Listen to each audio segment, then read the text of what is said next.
temps de plaider, de prendre fait et cause pour mon peuple. C'est contradictoire. Et c'est pour ça que vous avez, dès qu'un chef d'État a la moindre velléité de travailler pour le compte de son peuple, il est assassiné. Ou il est mis de côté, ou il y a un coup d'État. D'où la multitude de coups d'État en Afrique. Et malheureusement, les Africains, pour une bonne partie, ont encore une lecture biaisée de la réalité, en disant « Oh, l'Afrique, c'est un continent maudit, il y a des coups d'État, on est pauvre », comme disait Yam Timba tout à l'heure. Mais de quelle pauvreté on parle? C'est complètement ridicule. Il a donné des chiffres hyper éloquents. Mais le problème, justement, c'est qu'on se soumet encore à la vision, on se regarde encore dans le regard, dans les yeux de l'autre. C'est-à-dire qu'on s'analyse, les Africains s'analysent et s'apprécient, se valorisent selon les critères de valorisation des Occidentaux qui en réalité sont des critères de dénigrement dont il n'est pas question justement qu'ils remettent les choses dans leur réalité et dans leur contexte. Est-ce que c'est ce qui explique, par exemple, si on revient aux différentes visites effectuées par, restons peut-être précisément avec le président français, au Bénin, en Guinée-Bissau, au Cameroun, lui, il annonce quand même des aides. Il annonce des aides, des financements de Paris sur un certain nombre de projets dans ces différents pays.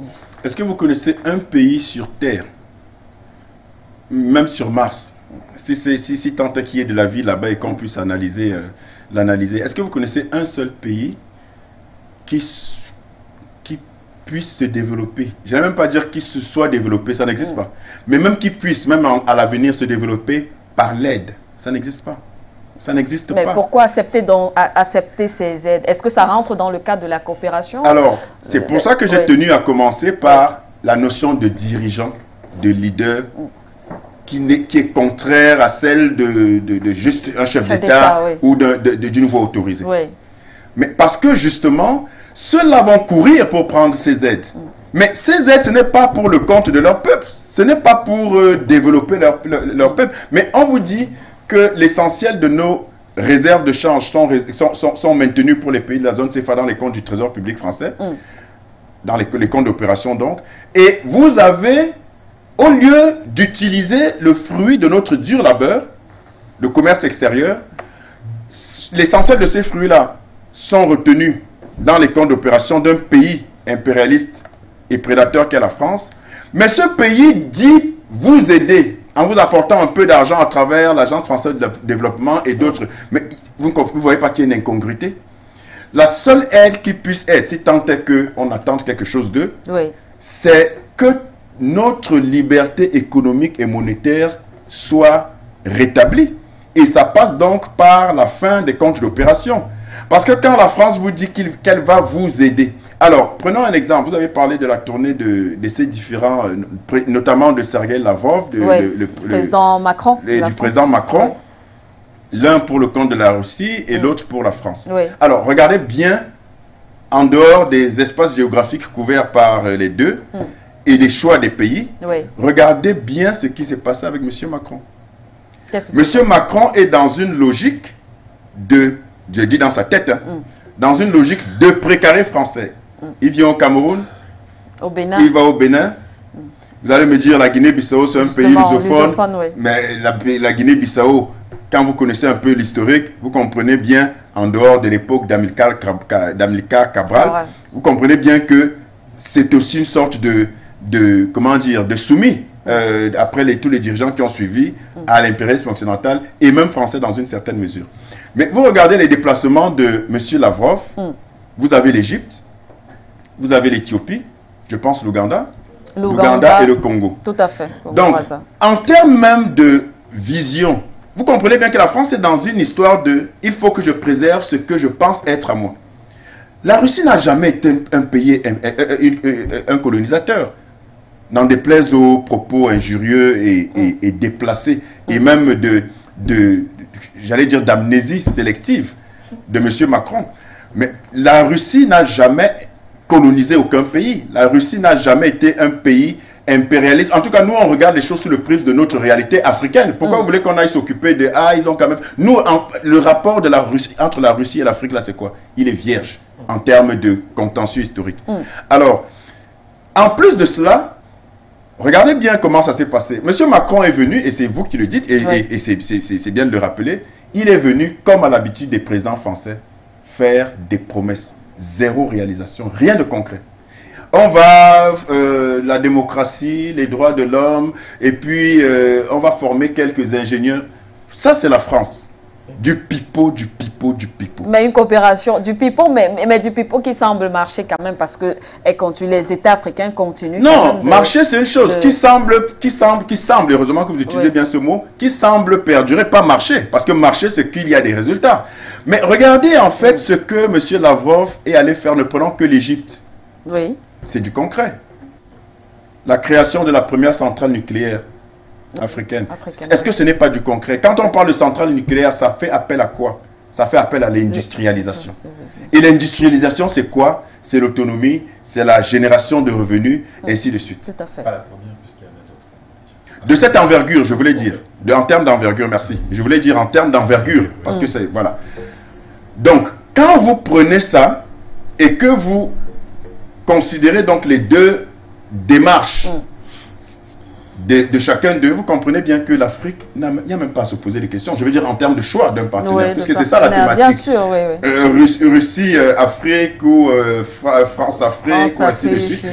Il n'y a pas photo. Maintenant, quand on parle de bloc, on voit bien que d'un côté, vous avez, dans tout ce que vous avez cité, vous avez la Russie, vous avez la Chine, vous avez l'Inde, vous avez... il y a le Japon, il y a la Turquie, il y a les États-Unis. Voilà. Oui. Ce qui devrait intéresser l'Afrique, et le raisonnement que tout Africain devrait avoir, c'est de se dire, mais prenons les choses simplement, parce que parfois on n'est pas obligé de parler des choses aériennes. Prenons des choses simplement. Vous êtes dans une relation, Manuela, où votre partenaire déjà s'était forcé. C'était forcé, on vous l'a imposé. Il vous pille, il vous spolie, il vous humilie, il vous mutile toute la vie. Il assassine vos grands-parents, tout ça là. Bref, il fait les pires exactions. Vous avez un passé, même un passif avec cette personne. Donc, vous savez très bien ce que vaut cette personne, c'est-à-dire rien du tout. C'est votre pire malheur, votre pire cauchemar. Et vous avez quelqu'un d'autre qui a aussi un passé avec vous, mais pas un passif, et qui n'a pas eu la même ampleur de relation avec vous, mais qui, vous avez quand même vu ses agissements, et vous regardez aussi son passé en dehors de votre relation, c'est-à-dire que vous faites quand même des études pour dire que bon, il a eu telle compagne, il y a 10 ans, il a fait ci. Et vous vous rendez bien compte que la Russie, en l'occurrence, reste, et le bloc de l'Est, en fait, enfin, la Russie et les BRICS en général, reste le meilleur pari. C'est-à-dire qu'en termes de risque, c'est le risque le plus raisonné. Donc, il n'y a même pas à tergiverser, à savoir, on est dans une relation éculée avec la France où les méthodes sont habituelles, passéiste, et qu'elle veut pérenniser. Et quand on regarde aussi le schéma de ceux qui lorgnent et qui font la cour à l'Afrique d'un point de vue économique, regardons aussi leur situation économique à eux, pour savoir si on va continuer à aller s'accrocher sur quelqu'un qui est en train de chanceler et qui va nous entraîner dans sa chute, ou alors aller vers ceux qui représentent, que ce soit en termes de population, que ce soit en termes de marché, que ce soit en termes de puissance, que ce soit en termes de relations historiques avec l'Afrique. Il n'y a pas photo par rapport aux Occidentaux. Donc, s'il faut faire un choix, le choix de la raison serait donc d'opter pour les BRICS et privilégier des relations nouvelles avec cela et redéfinir de fond en comble, selon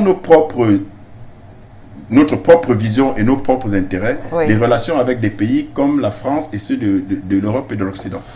Merci une fois de plus à vous. Alors, Dr Yamb, on va peut-être poursuivre à partir de l'analyse de Paulela.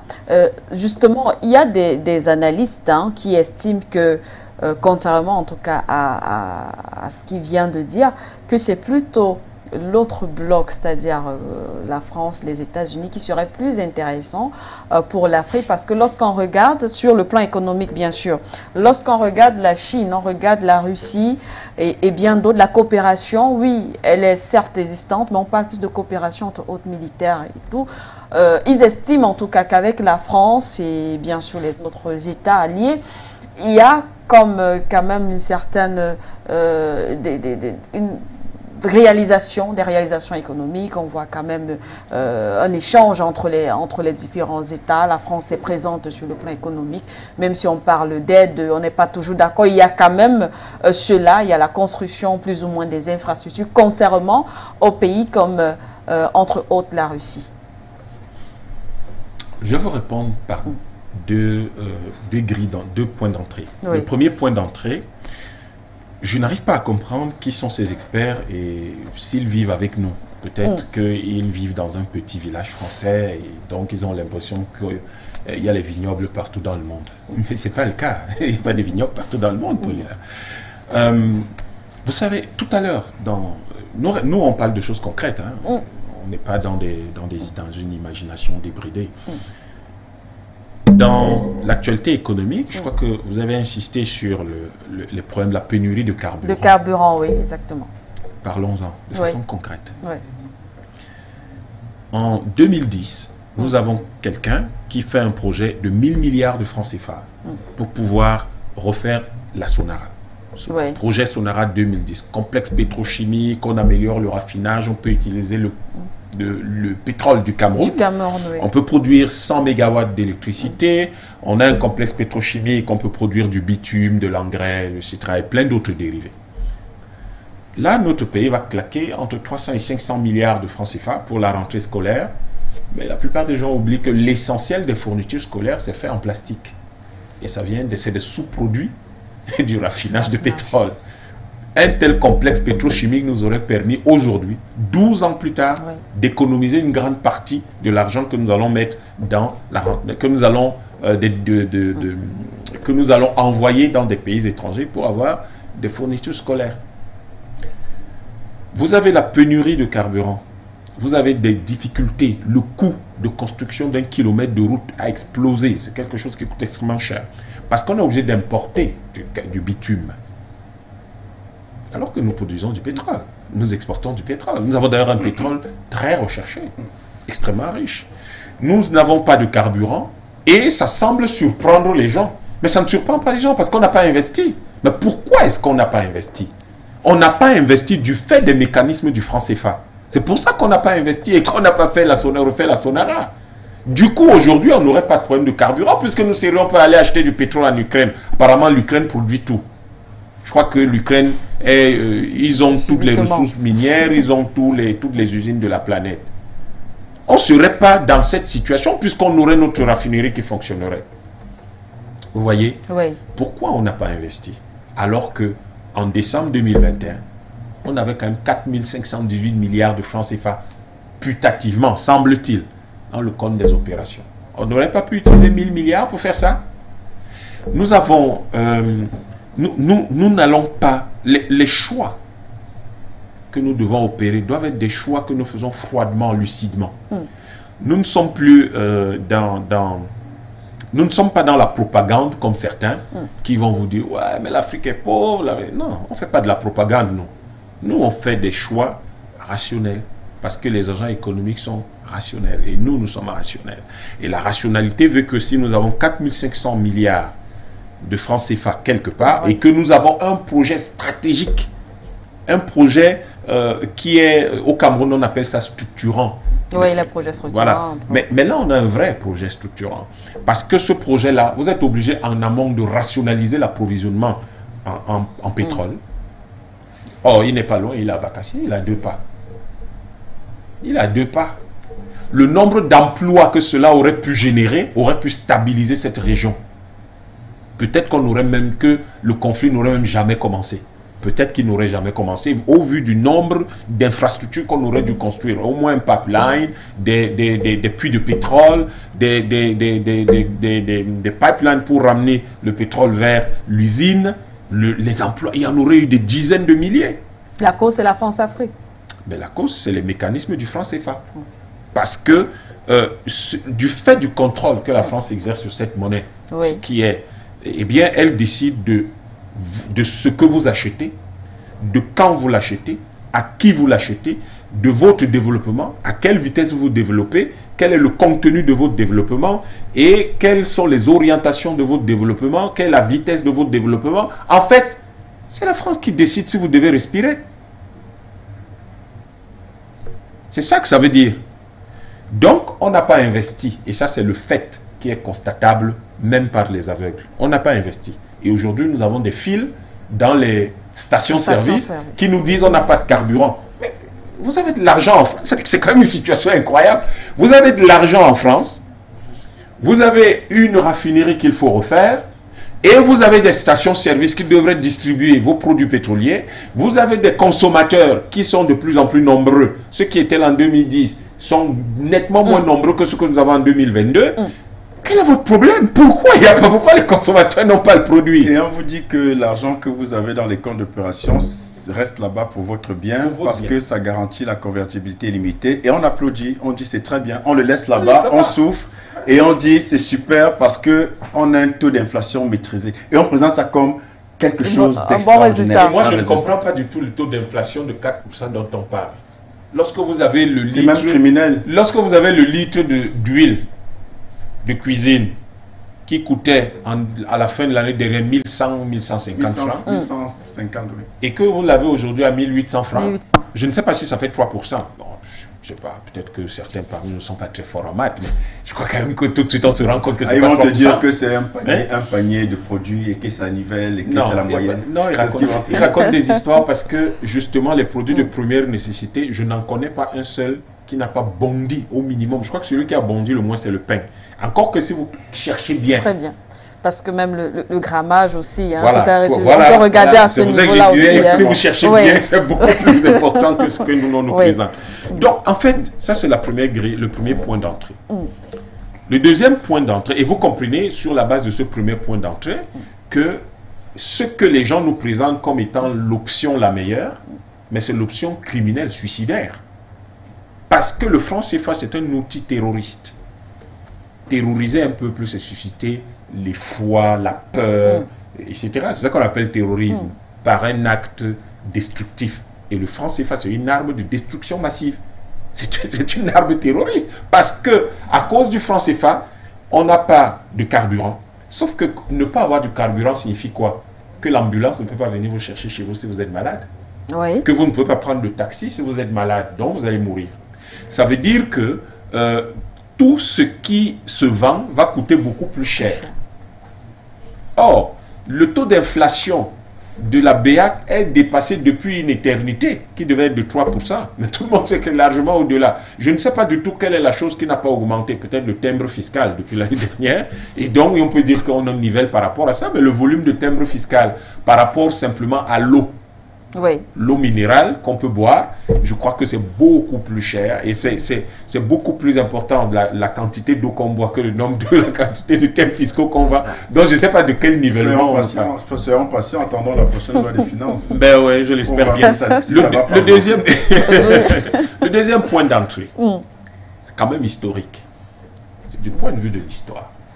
Lorsque nous regardons les trajectoires de ces pays-là, chacun pris individuellement, et que nous les ramenons aux trajectoires de nos peuples, qui peuvent être lus à travers des trajectoires personnelles de certains individus ou de certaines familles, le choix peut être vite fait.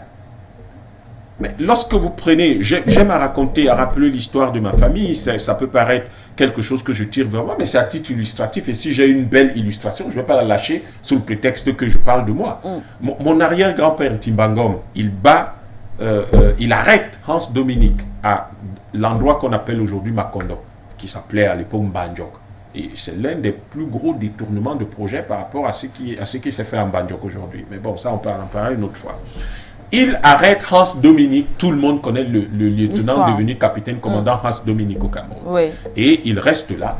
Et mon arrière-grand-père est d'autant plus furieux de voir des étrangers qui viennent s'accaparer de son pays que sa femme, mon arrière-grand-mère, est enceinte de celui qui sera mon grand-père et qui s'appelait Yambentiba. Vous pouvez imaginer la fureur d'un homme qui se demande, mais dans quel environnement vivra mon fils lorsque, mon enfant, lorsque, en tout cas à l'époque on savait déterminer le sexe bien avant, lorsque ces gens-ci se seront installés chez nous, qu'ils auront pris le contrôle de notre pays. Donc forcément, il va combattre de toutes ses forces et il impressionnera tellement les Allemands qu'ils le nommeront Warren Hussein. Alors, plus tard, Mon grand-père sera tué par les Français en 1958, suite à la dernière réunion de l'UPC à Boumiével en 58 en juin. On va le tuer parce que il va sauver la vie à Wandje et à Moumié en indiquant aux soldats un chemin différent de celui que Wandje et Moumié avaient pris après leur passage là chez lui. Et du coup, quand les soldats reviennent, ils vont le torturer à mort. Alors, lorsque vous avez cette trajectoire personnelle et familiale, mais avec une telle expression de nationalisme de la part des Africains, et quand je parle de là, de ma famille, oui, mais c'est toutes les familles camerounaises qui se sont comportées comme ça, en tout cas l'essentiel des familles camerounaises, puisque sans cela, il n'y aurait pas eu la guerre d'indépendance que nous avons connue dans ce pays. Et vous voyez que tout de suite, nous avons là une expression d'un nationalisme profond, sérieux et irréductible de ces peuples, des peuples d'Afrique. Et à côté de cela, donc à partir de là, même pas à côté, à partir de là, vous allez regarder, mais parmi tous ces peuples-là qui sont à côté de nous, Chine, Japon, Russie, etc., ouais, mais quels sont les peuples qui ne nous ont jamais agressés et qui sont des peuples nationalistes? La Russie, c'est un peuple, aujourd'hui, la Russie, elle est nationaliste. Et elle n'a jamais agressé le Cameroun. Bien au contraire, je ne sais pas par quelle magie nous tardons à fonder notre relation avec la Russie sur une base historique qui est bien connue. Hannibal Petrovitch, il est parti de Garwaïchi. Son ancêtre, il est parti de Garwaïchi. Donc nous avons une relation très particulière et historiquement traçable avec la Russie qui est faite de science, de construction de la Russie. Parce que si la Russie vient aujourd'hui et soutenir les Africains dans leurs efforts de construction, comme le cas du Cameroun où la Russie va probablement construire la raffinerie qui n'a pas été faite à cause des mécanismes du franc CFA, ben, imaginez, parce que évidemment la Russie se souvient très bien de tout ce que Hannibal Petrovitch et ses descendants ont construit en Russie. Donc vous avez cet élément, de ce deuxième point d'entrée, vous avez ce premier élément de grille d'analyse. Et sur le plan historique, l'autre élément, ça va être quoi? L'autre élément, ça va être la tradition révolutionnaire. Mais parmi tous ces pays, quels sont les pays qui ont une tradition révolutionnaire? Parce qu'en 1957, lorsque Oumiové fonde le concept de nationalisme révolutionnaire qui va être sublimé en 60 par le texte de Moumié et de Wandje qu'on appelle la science de la révolution. Vous voyez le lien, quand vous les lisez, vous voyez très bien comment Lénine parle, comment Mao Tse-tung parle. Je crois que historiquement, lorsque vous établissez ces différents points de convergence et de connexion, vous savez quel est le peuple qui vous ressemble le plus du point de vue de la trajectoire historique et du point de vue des idéaux sociaux que vous défendez et que ces peuples-là aussi défendent. Mais ce qui est encore pire, mais contre qui ces gens-là se défendent-ils? Vous avez le sentiment que ces gens se défendent tous contre l'ethnie européenne. Bien sûr. Tout à fait. Alors, si les gens se défendent contre l'ethnie européenne, exactement comme vous qui êtes agressé par cette même ethnie européenne depuis des siècles, comment ça va se passer? Vous n'allez tout de même pas vous jeter dans la gueule de votre agresseur et le laisser vous torturer, alors qu'à côté, vous avez ce qu'on appelle, en matière historique, en matière politique, vous avez des alliés objectifs qui peuvent vous permettre de vous en sortir, vous n'allez pas hésiter. Et donc, en fait, nous sommes dans cette situation-là et j'appelle toujours nos partenaires européens et occidentaux à bien comprendre quelle est la situation. Est-ce qu'un Africain normal va parler des États-Unis comme étant le meilleur partenaire possible lorsqu'on pense à George Floyd? Lorsqu'on pense à Malcolm X ou on parle à Martin Luther King? Non, pas du tout. Lorsqu'on pense aux esclaves, on ne peut pas. On ne peut pas. Et c'est tous ces éléments d'analyse qu'ils doivent prendre en considération quand ils viennent parler avec nous. La première étape pour un partenariat solide, structuré et de long terme et qui soit un partenariat objectif avec eux, mais c'est qu'ils viennent d'abord se mettre devant nous et nous demander pardon. Vous avez un président français qui s'amène ici, qui fait son théâtre dans notre palais, construit avec notre argent, où nous le recevons et il a de l'air frais qui est payé par nous. Et la première phrase qu'il prononce n'est pas de dire « je vous présente les excuses de mon pays pour les 4 millions de personnes que notre armée a tuées pendant la guerre d'indépendance ». Ce n'est pas par là qu'il commence. Il commence à fanfaronner en disant que nous sommes des hypocrites. Nous, les Africains, sommes des hypocrites. En quoi? Donc, quand vous prenez ces deux points d'entrée et tous ces éléments d'analyse, vous comprenez très bien que notre choix, objectivement et rationnellement, ne peut être que le choix de travailler avec les Russes pour la construction d'un monde qui déconstruit le monde agressif d'avant que nous avons connu, parce que ce monde-là n'est pas humaniste, parce que ce monde-là n'est pas le monde de la bonne valeur morale, de la bonne position éthique, et parce que ce monde-là est le monde qui a tenté de détruire l'ADN de nos civilisations. J'emprunte là un mot de Sergei Lavrov, et je crois que la réponse à votre question que je pourrais donner, c'est celle-là. Le meilleur partenaire économique, nous ne le choisirons pas parce qu'il est beau, il est joli, il fait des choses qui brillent. Nous le choisirons sur la base de ce genre d'analyse, qui sont des analyses qui permettront à tous nos partenaires d'ailleurs de comprendre que la question à laquelle nous nous répondons pour faire notre choix, c'est que voulons-nous et pourquoi le faire, comment, quand, où, avec tel ou tel. Merci une fois de plus à vous, Dr Yam Timba. Paulela, alors, tout à l'heure on parlait justement de discours également, mais on se rend compte que certains ne parlent pas, mais semblent agir. La zone d'influence, en tout cas de la France, semble également se réduire sur le continent africain. On en parlait encore sur un autre plateau. On relevait justement cet indice, toujours à l'occasion de la visite du président français en Afrique. Lorsque au Cameroun, on parle de l'économie, du moins les entreprises françaises qui sont quittées de 40% à 10% par là aujourd'hui. On se rend compte qu'il y a comme justement une certaine politique qui est quand même peut-être une politique silencieuse, mais une politique économique qui semble être mise en place par certains États africains où ces États veulent se démarquer ou voilà, se séparer de la France-Afrique et peut-être aller voir ailleurs avec d'autres partenaires. Se départir de la France à tout prix, en urgence, c'est un impératif catégorique. Parce que, comme il a très bien dit, Yam Timba, vous ne pouvez pas avoir cette historicité-là de relation avec votre prédateur, votre pire ennemi, et continuer à dire, bon, peut-être qu'il va un peu s'améliorer. Mais pire, il vient vous narguer chez vous, son plus illustre représentant vient vous narguer chez vous et vous insulter en disant en réalité, vous voulez que je demande pardon, oui, j'ai assassiné, en tant que représentant de ce pays-là, nous avons assassiné, nous Français, des millions d'Africains, des centaines de millions d'Africains, des millions de Camerounais pendant les guerres d'indépendance.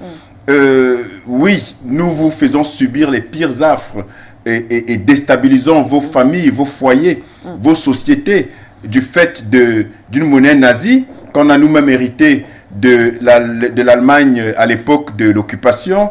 Mais on sait tout ça, mais vraiment, vous êtes hypocrite. Voilà en fait le... Mais vous êtes peut-être hypocrite parce que vous faites de la diplomatie, une certaine diplomatie silencieuse, vous ne dites pas exactement, voilà, on ne veut plus, on veut ça.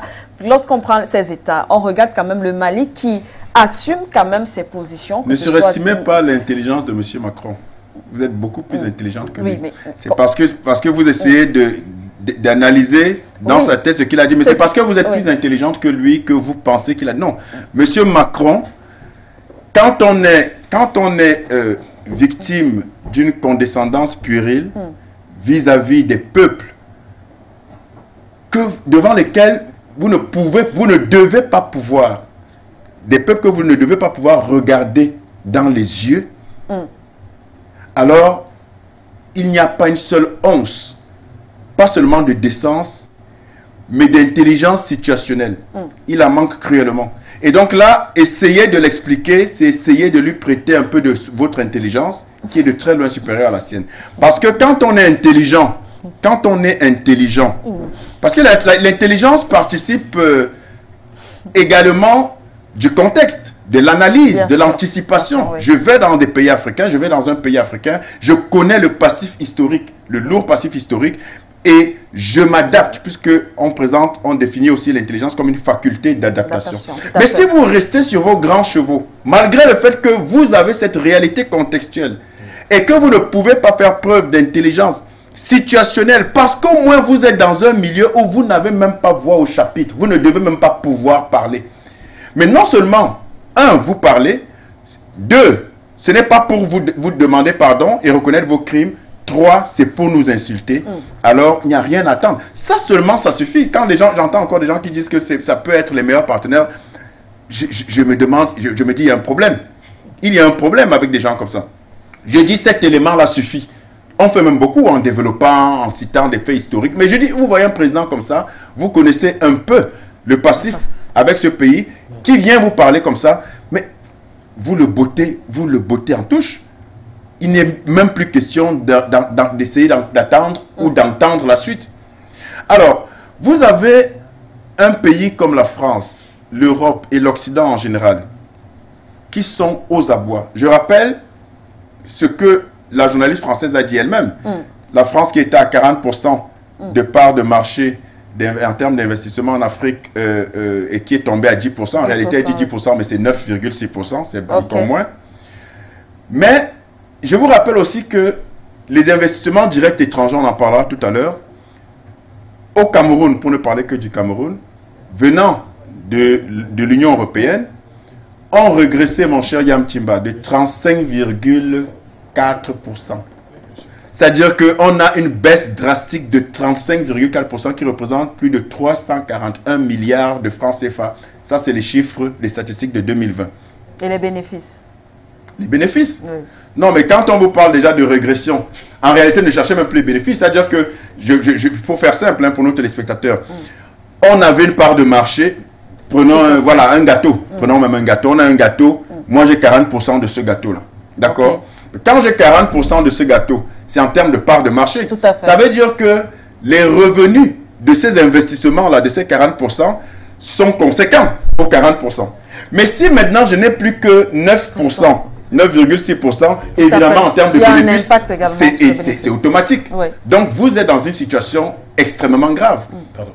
Juste un petit apport, peut-être au niveau continental, pour ajouter... Bien sûr, bien sûr.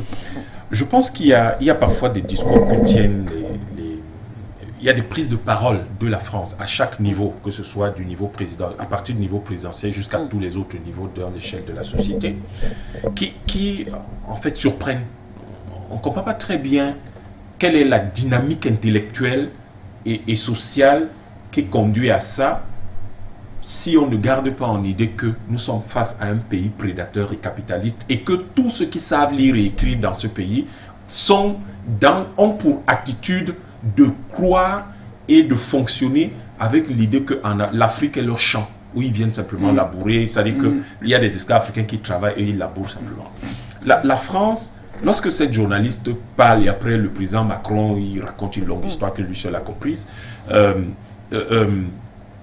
la France, c'est 0,6% de ses investissements directs étrangers en Afrique qui atterrissent pas au Cameroun, dans toute la zone où on utilise le franc CFA et le franc comorien.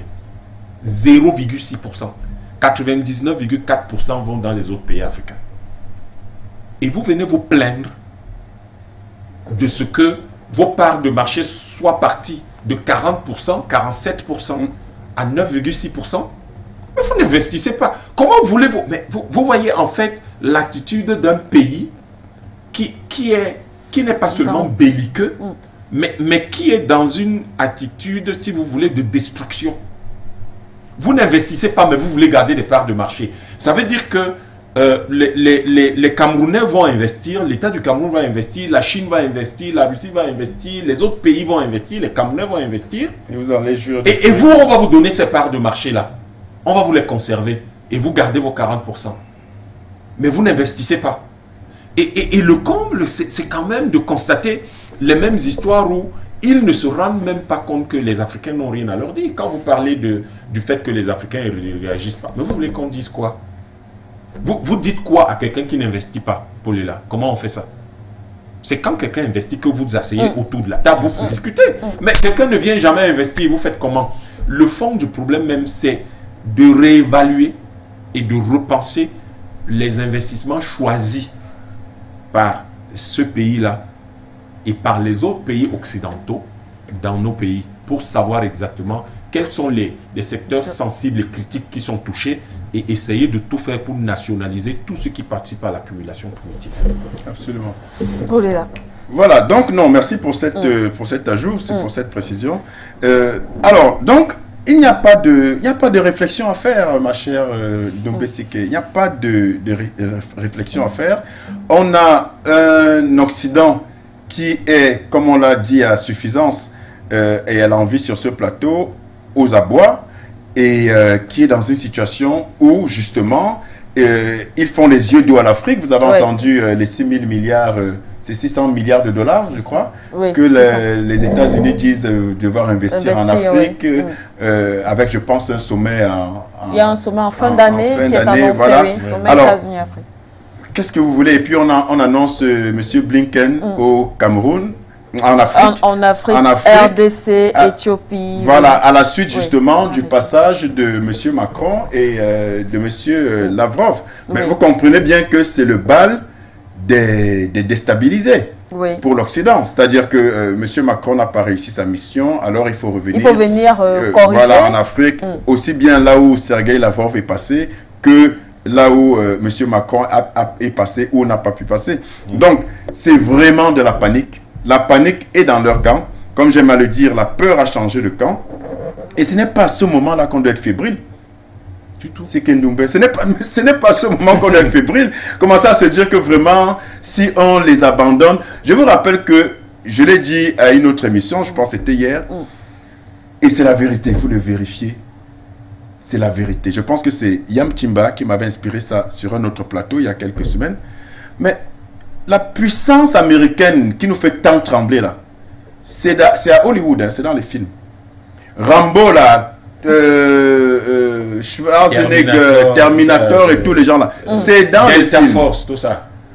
Mais oui, c'est la vérité. C'est la vérité. Soft power. Non, là même c'est même... Le soft power même encore serait même encore plus... C'est-à-dire que si c'était même le soft power. Mais justement, ils veulent nous impressionner avec des choses, avec des fictions. Mais vous pensez que l'industrie du cinéma américain, on y met tant de milliards de dollars, pourquoi?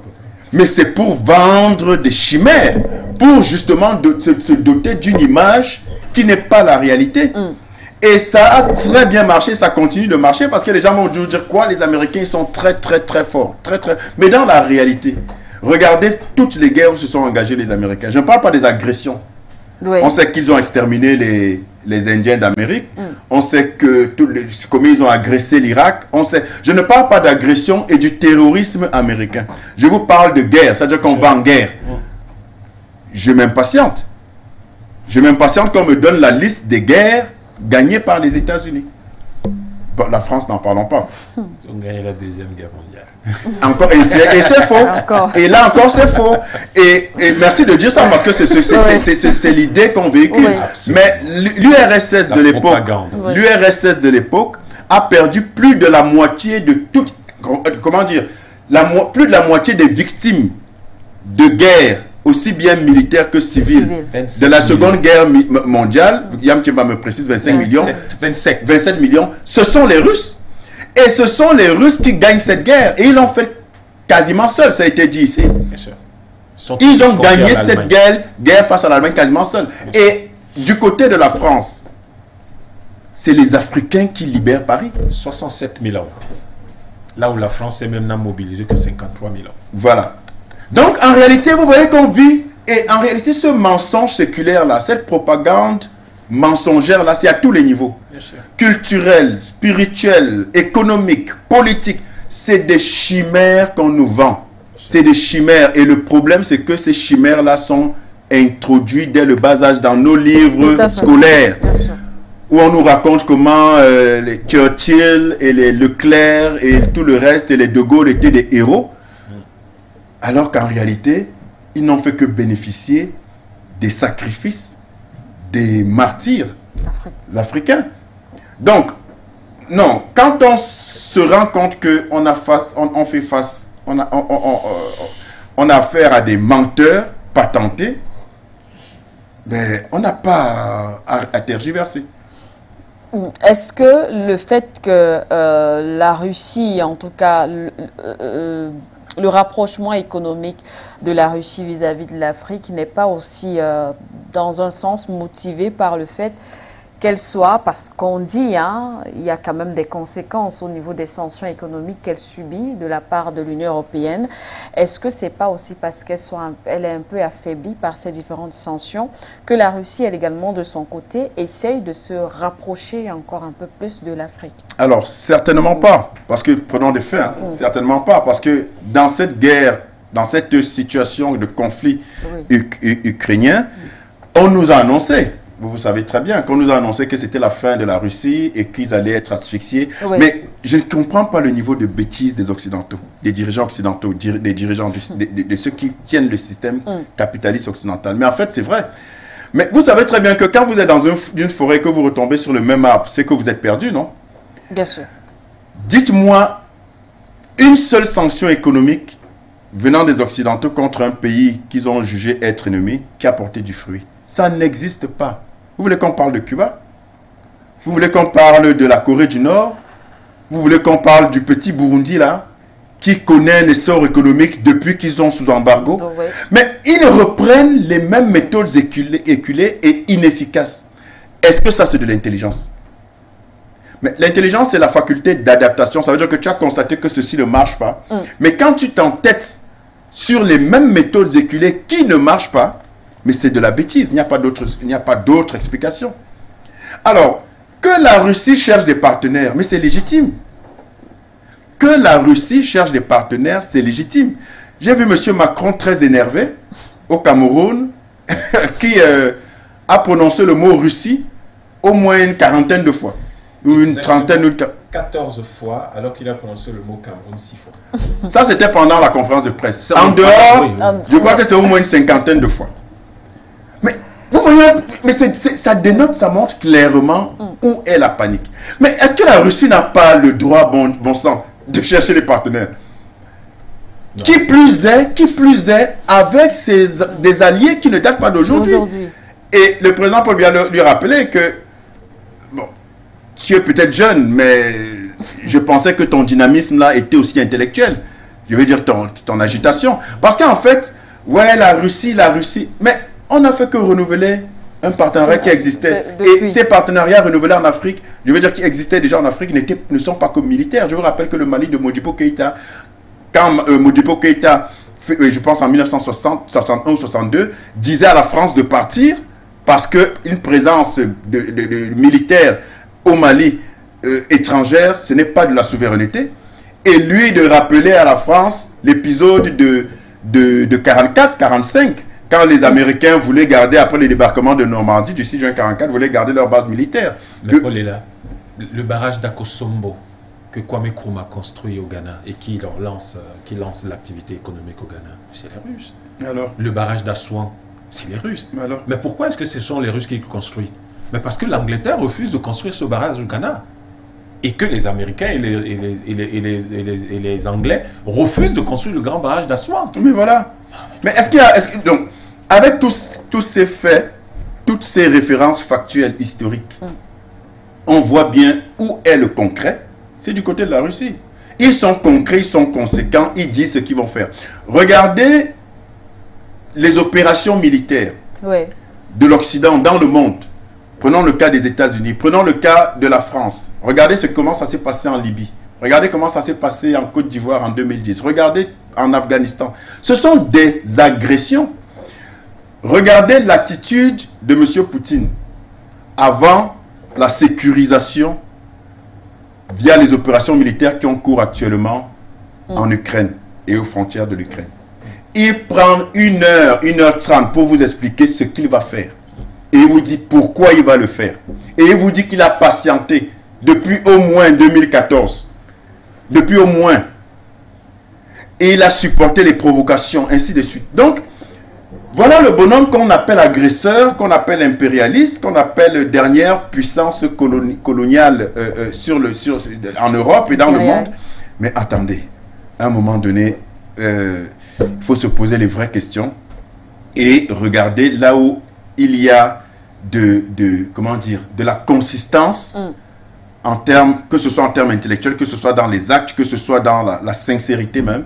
Et il n'y a pas à tergiverser. La Russie a tout à fait le droit, comme tout autre pays, de chercher des partenaires. Et nous, Africains, nous avons le droit et même le devoir de nous défaire des partenaires vicieux avec des contrats viciés. Et nous sommes à même de décider quand même ce qui est bon pour nous. Alors, qu'on continue de... Ça, c'est pour ça, ça les regarde. Hein. Les Français, nous, qui pensent que nous sommes comme... qui avait dit là, c'est Montesquieu, à la fin du 19e siècle, quand il était... Vous savez que c'était l'un des principaux laudateurs de la colonisation, Montesquieu, qui disait sur l'Afrique que ce sont des peuples restés dans l'enfance. Et ces gens-là... Hegel. Okay. Non, mais il a redit. Montesquieu l'a redit. C'était bien avant. Oui, oui. En fait, il reprenait Hegel, voilà. Il reprenait, voilà, c'était l'idée de Hegel. Donc, merci. Et donc, mais vous vous rendez bien compte que ils ont gardé ce truc-là. Et heureusement que tu me rappelles que c'est Hegel, mais ça continue avec Montesquieu. Non, voilà. Mais je veux dire que tu vois une continuité. Ouais. Et maintenant, M. Macron... mais quand comment il s'appelle, Sarkozy était venu insulter les Africains en disant que l'Afrique n'est pas rentrée dans l'histoire. Mais c'est le discours pro-colonisation de Victor Hugo. Bien sûr. Je pense avant 1884 là. C'est le discours de la colonisation de Victor Hugo. Donc vous voyez qu'ils sont dans un continuum. C'est-à-dire qu'ils sont dans une logique. Et M. Macron n'arrive pas à comprendre que enfin, dans sa tête, on est toujours dans cette enfance-là qu'a défini Hegel et Montesquieu, puisqu'il nous dit que le fait qu'on dise qu'on ne veut plus la France, on ne veut plus se laisser piller par la France, le fait qu'on lui rappelle les crimes de la France en Afrique, lui, il nous dit que c'est parce qu'on est payé par M. Poutine. Et donc, on ne pense pas par nous-mêmes. Et donc, on est hypocrite parce qu'on ne reconnaît pas la bonté infinie de la France. Parce qu'il nous dit, la France, c'est votre pays ami. Un ami qui vous spolie, qui vous tue, qui vous viole, il y a un problème. Donc le choix est facile. La Russie a le droit de chercher les partenaires et nous avons le devoir de définir qui est le meilleur allié économique. Bien sûr. Alors, on va donner quelques chiffres. Hein. On rappelle que le président Poutine avait bien sûr déjà donné le temps il y a quelques mois dans le cadre d'un entretien. Il a dit que désormais, la Russie met le cap économique sur l'Afrique. On parle, du moins on a essayé de faire une comparaison avec peut-être le concurrent chinois. La Russie ne représente que 5 milliards de dollars d'investissement sur le continent, la Chine près de 130 milliards, mais le pays compte bien se rattraper, en témoignent donc les derniers chiffres. En 2018 par exemple, les échanges russes avec le continent africain s'élevaient donc à 20 milliards de dollars, une somme en hausse de 17,2% par rapport au volume des échanges commerciaux de 2017. Les exportations russes également vers l'Afrique, elles ont doublé en 3 ans et comptent désormais pour 4% de l'ensemble de ces exportations contre 1% il y a seulement 5 ans.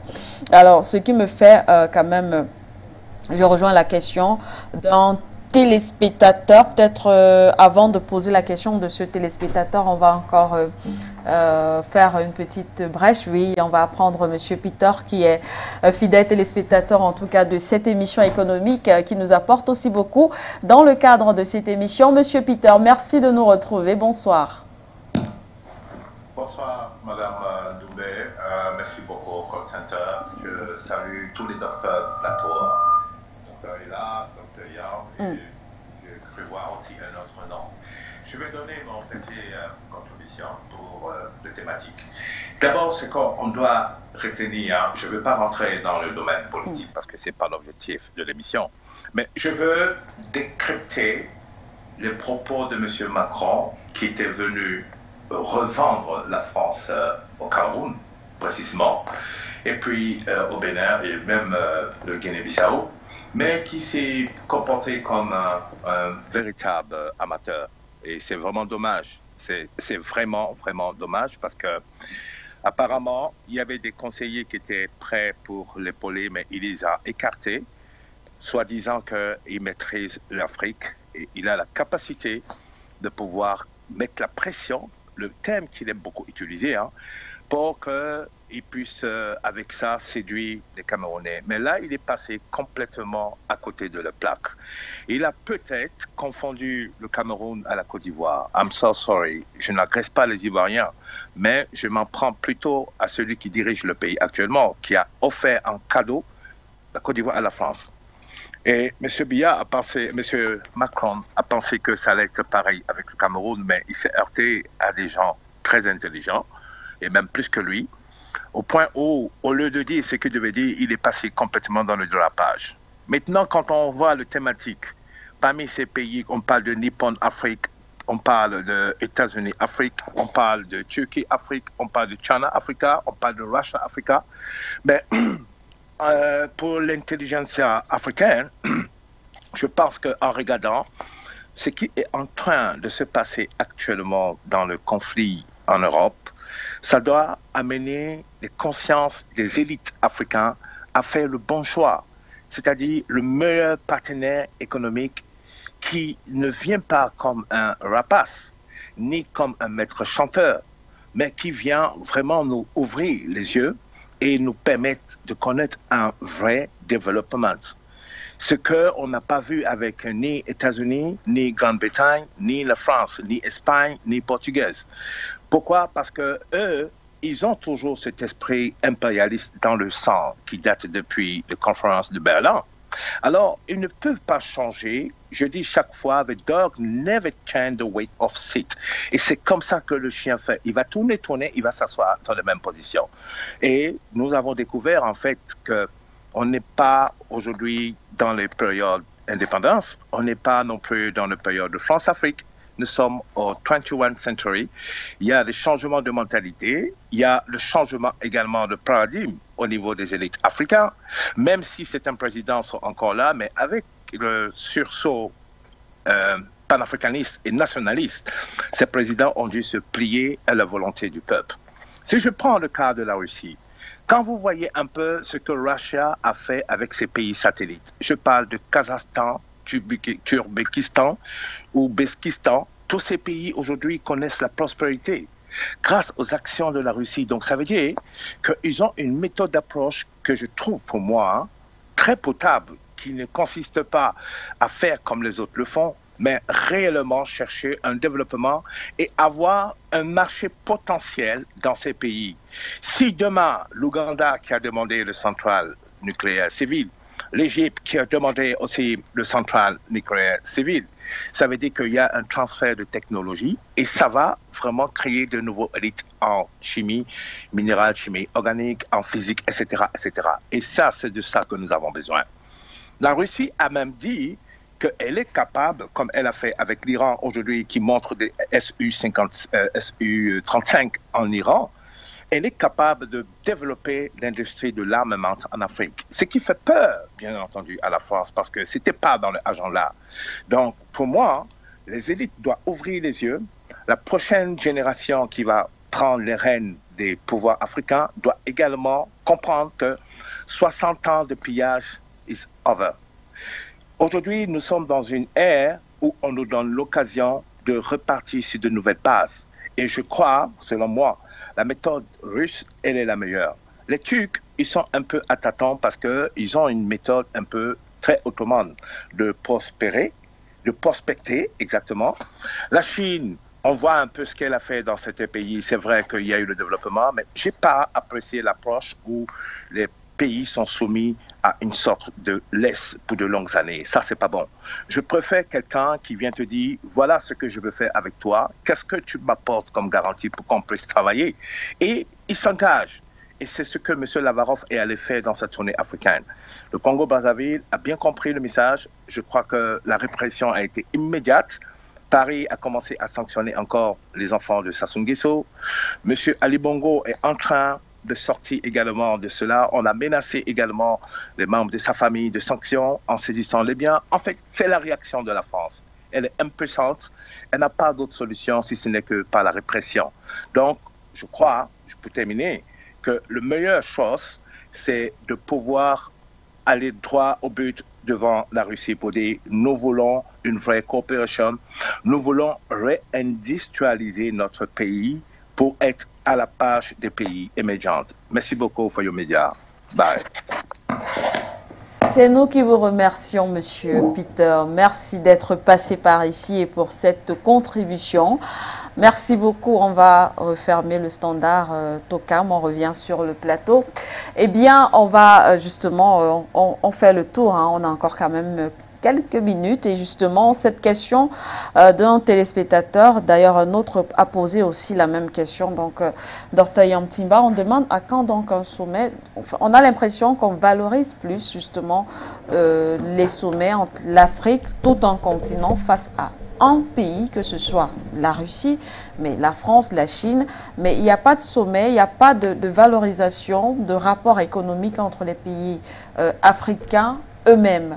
Alors, est-ce que ce n'est pas aussi un schéma qui devrait être étudié, un schéma qui devrait être vendu et surtout valorisé? C'est un chemin qui va être promu activement dans le cadre de l'appel que nous avons lancé pour 10 000 élus panafricanistes sur le continent dès l'année prochaine.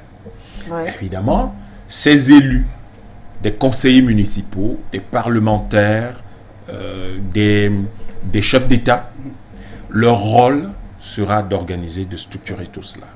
Nous espérons vivement que l'Afrique va commencer à se parler à elle-même. Parce qu'aujourd'hui, je suis absolument d'accord avec mes frères. C'est que là, on a le sentiment que l'Afrique parle avec des gens à l'extérieur. L'Afrique ne peut pas se développer elle-même. On ne peut pas se développer de cette façon, de toutes les manières. Mais il faut d'abord que nous nous parlions entre nous. Et c'est le fait de parler entre nous qui va nous permettre de répondre à la question fondamentale qui est celle de savoir que voulons-nous. Dès que nous disons que voulons-nous, eh bien, nous le déclinons en une vision, en un ensemble de programmes et en un ensemble de projets. À partir de là, la discussion que nous avons avec les autres est une discussion guidée de façon structurelle et exclusive par la vision, les programmes, les projets que nous aurons définis pour nous-mêmes. Mais pour y arriver, nous avons besoin que les panafricanistes prennent le pouvoir politique en Afrique. Et nous vous réitérons notre appel. Vous pouvez trouver notre lien sur Telegram où nous disons à tout le monde, panafricanistes, prenez le pouvoir. Dès la base, pas seulement être président de la République, dès la base, parce que les mairies ont besoin d'être structurées, parce que l'administration locale a besoin d'être structurée. Et notre objectif, c'est que vous occupiez les 3 différents niveaux, qui sont les niveaux de l'économie et les niveaux de la politique, c'est-à-dire le niveau local, le niveau régional, le niveau national et mondial. Donc, il faut aujourd'hui que dès l'année prochaine, nous ayons 10 000 élus panafricanistes et tous ces panafricanistes vont faire ce travail, réunir l'Afrique pour qu'elle se parle elle-même. Mais je précise, quand nous disons panafricaniste, nous ne sommes pas seulement en train de parler du continent. Nous parlons de Haïti également, nous parlons des Antilles, nous parlons partout où les Africains se trouvent, parce que c'est une synergie de notre peuple que nous mettons en place. Et ce peuple-là doit se restaurer et se repositionner, se projeter à nouveau dans le futur, dans un but qui est simple, qui est celui de construire le bonheur et la puissance qui va protéger le bonheur de notre peuple. Et cela, tout en participant, parce que tel est notre rôle d'aîné du monde, tel est notre rôle d'aîné des peuples, c'est d'apporter à tous les autres peuples le soutien nécessaire et l'aide nécessaire pour que l'exploitation, par exemple, que subissent les peuples occidentaux de la part de leurs leaders, de leurs dirigeants, cesse, afin que la justice, la prospérité, l'abondance puissent être partagées par tous les peuples du monde en ce moment où nous avons des capacités scientifiques et technologiques qui nous permettent de nourrir toute la planète et même 10 fois plus que la population actuelle. Donc, globalement, nous sommes déjà dans cette lancée et nous appelons tous les Africains du monde, du continent, où qu'ils soient, à nous rejoindre parce que nous ne pouvons pas créer la discussion, la palabre africaine, si nous ne sommes pas capables de prendre les résolutions de communes, de voter les lois dans les parlements, de promulguer les lois et de prendre les décisions de chefs d'État qui permettent justement que cela se produise. Nous avons besoin de pouvoir décider pour nous-mêmes. Nous ne décidons pas seulement sur... Nous ne décidons pas du tout sur les plateaux de télévision, dans les livres et tout le reste. Mais ça, c'est l'action que nous devons continuer à mener pour continuer à sensibiliser tout le monde et à essayer d'expliquer et de comprendre ce qui se passe dans le monde aujourd'hui en Afrique. Mais nous avons la deuxième étape qui est celle de dire nous devons prendre le pouvoir politique. Et c'est parce que nous aurons conquis le pouvoir politique que nous allons pouvoir décider souverainement de ce que l'Afrique sera demain. Merci à vous, Dr Yam Timba. Peut-être un mot en quelques minutes avant de passer au mot de l'écho. Oui, je souscris totalement. Écoutez, moi, je suis toujours, mais alors toujours, et je serai toujours preneur de tout ce qui constitue l'action. Parce que j'aime à dire que seule l'action libère. Et ce que Yam Timba vient de dire là, c'est de l'action, c'est du concret. Voilà. Le travail de conscientisation que nous faisons est évidemment et éminemment important, pas seulement important, il est indispensable, et parallèlement, il faut poser des actes. Parce que même ceux qui nous regardent, ceux qui nous écoutent, il y a des moments où ils sont impatients de voir implémenter tout ce que nous disons, et ce que M. Yam Timba, mon cher aîné, vient de dire, me réjouit énormément. On a parlé déjà en off tout à l'heure, mais ça me réjouit énormément, et il peut être sûr qu'il aura tout mon soutien avec toute l'équipe et que j'adhère à 2000%. On va tout simplement être vigilant, et c'est évidemment que ça ne peut pas t'avoir échappé à ce que des infiltrés, comme savent le faire nos prédateurs, ne sapent pas justement ce très beau projet, parce que effectivement, ce n'est qu'en prenant des décisions et que ceux qui prennent les décisions sont les bonnes personnes aux bonnes places qu'on va bouger ce continent et le monde entier. Tel que c'est parti, rien ne peut plus nous arrêter. Merci à vous, cher monsieur. On va prendre quelques minutes pour le mot de l'économie avant de sortir la transition. Ensuite, on revient.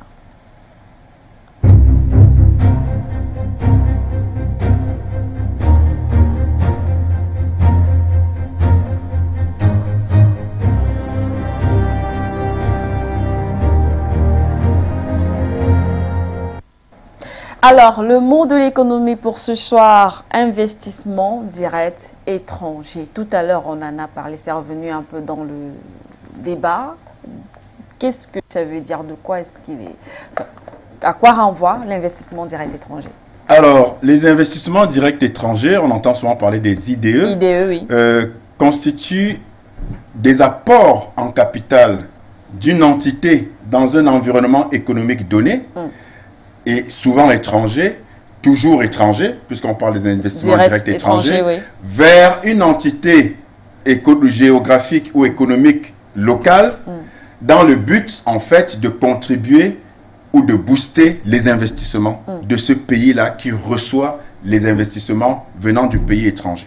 Donc, c'est ça les investissements directs étrangers qui peuvent être considérés, qui sont considérés comme investissements directs étrangers lorsqu'ils sont d'au moins 10% d'une enveloppe de capital globale. Là, on considère de façon effective et raisonnable qu'il s'agit d'un investissement direct étranger. Parce que quand c'est faible, quand c'est très faible, ça n'a pas la consistance qui permet effectivement d'avoir l'impact et la portée qui fassent qu'on puisse parler d'investissement direct étranger qui sont, pas à l'opposé, mais différents des investissements de portefeuille qui, eux, ne visent pas une prise de contrôle totale ou partielle d'un projet ou d'une entreprise ou d'une entité économique de façon générale, parce que les investissements de portefeuille, eux, sont essentiellement spéculatifs. Mais les deux se retrouvent dans ce qu'on appelle la balance des paiements, qui justement peut être déficitaire vis-à-vis d'un pays ou d'un groupe de pays ou excédentaire. Alors, peut-être pour être un peu plus concret, pour que nos téléspectateurs comprennent, alors, prenons un peu un cas de figure, l'Afrique et bien sûr les États occidentaux. Comment est-ce que ça se passe? Qui investit? Voilà. Comment, voilà. Alors, un exemple, c'est que Yam Timba est une entreprise. Moi, je suis un pays étranger. C'est uniquement au niveau des entreprises? Pas seulement, aussi, mais en tout cas, tout ce qui est entité économique. C'est-à-dire que ça peut être une entreprise définie formellement comme telle et fonctionnant comme telle. Ça peut être un projet, ça peut être tout. Mais en tout cas, dès qu'il y a la définition d'un capital pour un investissement ou pour des projets d'envergure et que ce capital est défini selon une enveloppe, dès que vous avez, venant de l'étranger, une prise de ce capital en termes d'investissement d'au moins 10%, on considère que c'est un investissement direct étranger. Donc, pour faire simple, M. Yam Thiemba est une entreprise ou a une entreprise, moi je suis à l'étranger. Bon, je prends l'entreprise parce que d'un point de vue microéconomique, c'est plus compréhensible pour tout le monde. Et il me dit, il ouvre le capital, par exemple, de son entreprise parce qu'il a des investissements, par exemple, d'extension et qu'il veut construire des usines ou je ne sais pas quoi, mais avec une portée, évidemment, sur le plan macroéconomique. Et donc, moi, je vais lui dire, dans ce capital-là, je prends 30%, j'investis 30%. Moi, je suis d'un autre pays et lui, il est de ce pays-là. Ces 30%-là vont faire partie, avec tous les autres investissements similaires, du volume des IDE, c'est-à-dire des investissements directs étrangers. Alors, l'avantage des IDE, tel qu'on le présente, c'est que, évidemment, ça apporte un flux de capitaux, ça injecte on va dire, du sang neuf en termes financiers, et ça crée donc de la valeur ajoutée, ça crée, c'est supposé donc créer des richesses et des emplois, et ainsi de suite. Donc, ça irrigue l'économie d'une certaine manière. Mais on ne peut pas se contenter des investissements directs étrangers, tels que certains économistes nous le font croire, pour nous dire que c'est l'apanage en termes de développement. C'est une erreur fatale. Parce que l'investissement direct étranger reste les capitaux de l'investisseur étranger. Et ce qu'il investit, quel que soit le bien que ça fait à l'économie destinataire, les revenus qu'il en tire sont toujours supérieurs à ce qu'il a investi quand l'affaire marche. Et ces revenus-là sont rapatriés. Et quand c'est rapatrié, ça a un impact sur la balance des paiements. Et donc, ça déséquilibre la balance de paiement parce que ce qu'il a investi vient en entrée dans nos comptes financiers de la balance des paiements, mais ce qu'il en retire et rapatrie est généralement largement supérieur. Et donc, ça crée un déficit de balance de paiement parce que quand on parle, ça a un impact direct sur le PIB, dans les investissements directs étrangers, avec la richesse qu'elle crée, a un impact direct sur le PIB, dans le produit intérieur brut. Mais le produit intérieur brut regroupe les investissements justement et la richesse créée par tous les agents économiques, y compris étrangers du pays. Mais quand ils rapatrient ces fonds-là, en réalité, ben, vous le restez sans rien. C'est pour ça qu'il faut absolument avoir privilégier des investissements domestiques, ça veut dire d'investisseurs locaux, parce que cet argent les bénéfices de cet investissement vont être réinvestis sur place. Et pour que les investisseurs locaux soient prioritaires, évidemment qu'il faut une certaine dynamique économique qui participe de l'indépendance économique, et on n'en parlera jamais assez, de l'indépendance monétaire. Pour sortir en quelques minutes justement, on nous dit que plusieurs pays occidentaux, du moins, le plus d'investissements directs en Afrique représentent 90% des investissements, du moins font partie du système financier occidental. Alors, dans les réflexions, dans les analyses, on estime que la Russie, puisqu'on en parlait d'ailleurs tout à l'heure, a du mal justement à se frayer un chemin dans cette, on va dire, cette ce type d'investissement en Afrique. Mais non, tout à l'heure on a parlé du recul des pays européens de plus de 341 milliards pour la seule année de 2020. Et la France, on l'a dit à suffisance, passe de 47% de part de marché à moins de 10%.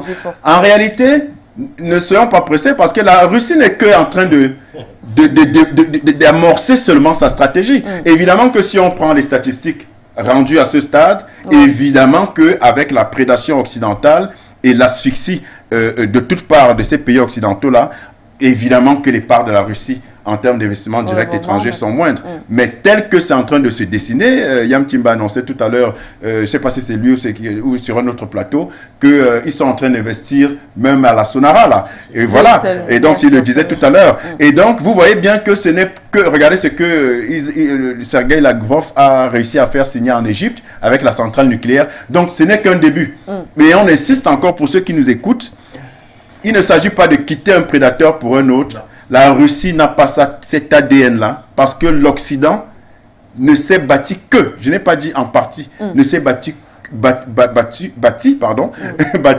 que sur et même battu et que sur la prédation, sur la spoliation. Il n'y a pas un autre modèle économique que connaisse l'Occident. Le FMI à la Banque mondiale, les institutions de Bretton Woods qui ont été créées au sortir de la Seconde Guerre mondiale, sont des instruments au service des États-Unis qui ont pour seul modèle l'endettement des pays, qui leur permet de faire tourner la planche à base de rien, je l'ai souvent dit ici, et qui crée donc l'équivalent monétaire en biens et services du fait des pays qu'ils pillent et qu'ils endettent.